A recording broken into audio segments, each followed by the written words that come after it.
Martino. Cube Radio. Cube Radio.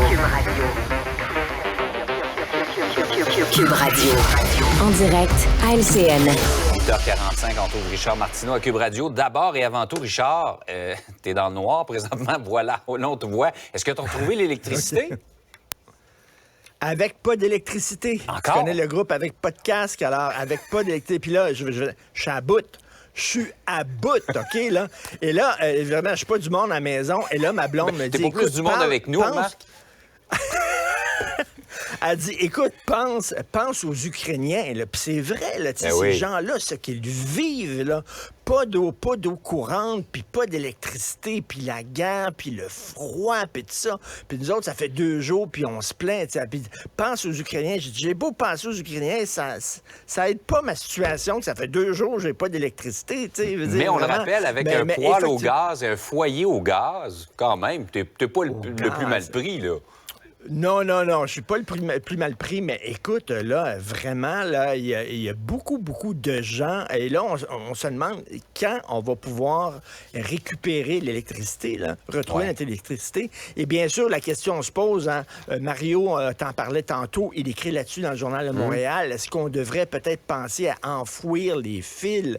Parce que, tu sais, quand on a commencé à construire le réseau, là, tu sais, on a décidé de mettre les fils dans les airs avec des pylônes en sachant qu'on a des hivers de fou, du verglas, etc. Et ça va pas s'améliorer là, avec les changements climatiques. Là, ça va quand même être pire. C'est 100 milliards de dollars. On dit que ça va coûter cher, mais tu sais, c'est pas qu'on n'a pas d'argent. Là. C'est une priorité. Ça dépend c'est quoi nos priorités. La plateforme de la SAC, je rappelle, là, qui a absolument pas fonctionné, ça a coûté 500 millions. Combien va coûter le troisième lien? On en a de l'argent. Là. Est-ce que c'est... Tu sais, on cherche des fois un projet collectif rassembleur. On dit que ça va être des nouveaux barrages hydroélectriques. Ça va être bon. On cherche le projet. Ça pourrait être un sacré projet rassembleur, ça. Mais fait sur un certain nombre d'années. Ben oui, c'est ça. On peut pas faire ça avec 100 milliards. 100 milliards, Ben non. Écoute, c'est énorme, mais tu sais, sur une longue période d'années, y aller région par région, je sais pas, parce que vraiment, ça s'améliorera pas. On va avoir ce genre de situation-là de plus en plus, si on en croit les experts dans le climat. Mais bref, c'est pas rigolo pour les gens qui vivent ça. Cela dit, écoute, les gens travaillent d'arrache-pied à Hydro-Québec, on les salue, tout ça. Là. Je pense qu'il y a personne là, qui dort au gaz, comme on dit. Moi, je dors au gaz, par exemple. On va dire, là, chez nous, là, on dort au gaz et on dort quand même assez bien. Là. Mais Hydro-Québec, je pense pas qu'ils dorment au gaz. Là. Mais écoute, c'est quand même une réflexion qu'on pourrait peut-être avoir, mais donc, un peu de courage quand même. Là. Et on dit que ce week-end, peut-être, tout devrait être réglé, mais on va peut-être célébrer Pâques à la chandelle. C'est joli, c'est beau. Quand même, il faut voir ça du bon côté. C'est sûr. Mais 75-80 des gens vont avoir l'électricité vers minuit ce soir. Là. Alors, tu devrais la récupérer au cours de la journée. Il y a pire que moi. Hein? C'est ça, je le dis. Là, on pense à les Ukrainiens quand même, ce qu'ils vivent. Là. Quand tu penses à eux autres, là, c'est de la petite bière, ce qu'on vit. Effectivement. C'est drôle, l'autre sujet, je suis pas surpris que tu veuilles en parler. Les salles de prière à l'école, on revient un peu au débat sur les accommodements raisonnables.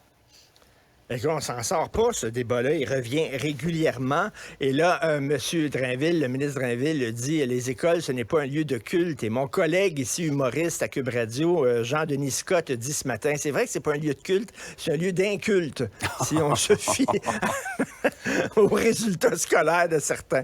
Alors, écoute, toute religion, là, dans toutes les religions, tu as un spectre. Tu as des gens qui sont très modérés et tu as des gens qui sont plus rigoristes. Prenons les chrétiens, les catholiques. Il y a des gens qui vont à la messe de minuit. Mais tu sais, bon, ils sont croyants, mais tu sais, ils font ça dans leur petit coin, puis tout ça. Puis de l'autre bord du spectre, Tu as des gens qui luttent contre l'avortement, qui veulent que les femmes restent à la maison, qui sont contre le mariage gay, qui ont des grosses croix dans la maison. Tu sais, bon, les extrémistes, c'est la même chose pour chaque religion et c'est la même chose pour les musulmans, entre autres, OK? Il y a des gens qui sont plus modérés puis qui disent, regarde, tu n'as pas besoin de porter le voile. Il n'y a rien qui te dit de porter le voile. Ou alors, tu n'as pas besoin nécessairement de faire tes 5 prières par jour. Tu peux faire ça chez toi. Tu peux les reprendre quand tu arrives. Tu vas à la mosquée. Il y a des gens qui sont plus rigoristes. Pourquoi, lorsqu'on a ce débat-là, on écoute tout le temps les gens qui sont plus rigoristes et on oublie d'écouter les gens qui sont plus modérés? Il y a des gens chez la communauté musulmane qui disent il n'y a aucun problème à ce qu'il n'y ait pas de salle de prière. Tu veux prier, tu vas à la mosquée, tu pries chez toi, etc. Mais on écoute tout le temps les plus rigoristes. C'est la même chose. Donc, je trouve que ce débat-là, ce serait le fun qu'on entende la voix des musulmans plus modérés qui sont d'accord avec la loi 21, qui sont d'accord avec la position de M. Drainville sur la religion à l'école, plutôt que tout le temps d'écouter les mêmes personnes et les mêmes groupes. Bref, on s'en sort pas. Ça revient de façon cyclique. Ouais. C'est comme la crise du verglas, tiens. Exact. Ça revient aux 3-4 ans. Là. Oui, fait. avec les conséquences qu'on vit présentement. D'ailleurs, on me confirme, Sophie vient d'appeler, t'es effectivement pas du monde à la maison, elle nous le confirme. Ah non, là. J'ai hâte de retrouver mon électricité. On te le souhaite. Hey Richard, bonne longue fin de semaine. On se reparle mardi, c'est ça? Tout à fait. Bon long week-end. On se reparle mardi. Cube Radio.